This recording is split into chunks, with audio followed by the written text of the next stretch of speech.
proyecto que el gobierno junto con Elmar está ejecutando que se llama Luz del Barrio.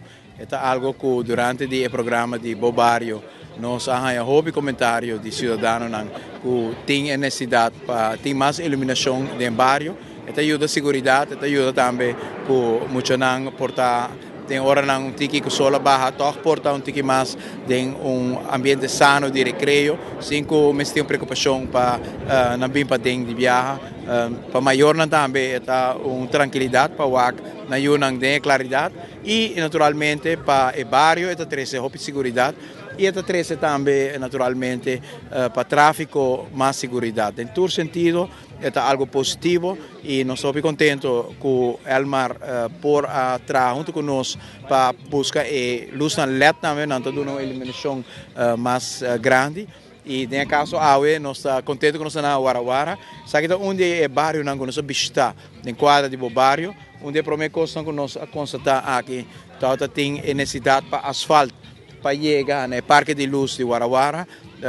Corto depois que nós visitar, nós podemos cumprir com a promessa que nós põe asfalto para chegar no Parque de Luz e logicamente casa na caminho aqui também. Na caminho grande de Warawara, Macorima, tem luz cava, mas o caminho aqui que vai para dentro no Parque de Luz não tem luz e nós estamos contentes que nós podemos pôr luz aqui também.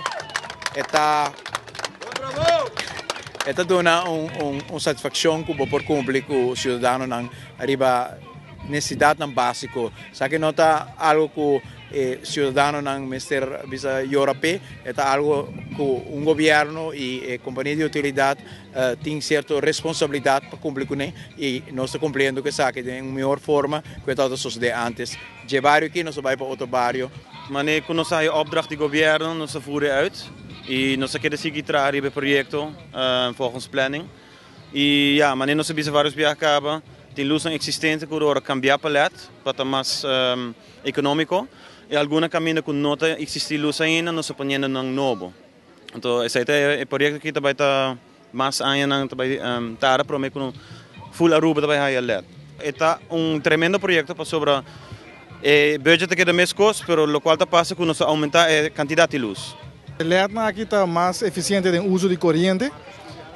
Dus minha empresa bisa acaba com mais LEDs bem energia da barra, dus você vai menos consumo do câmbio de LED, caminho vai lugar e hora para pôr mais LED em mais barrio.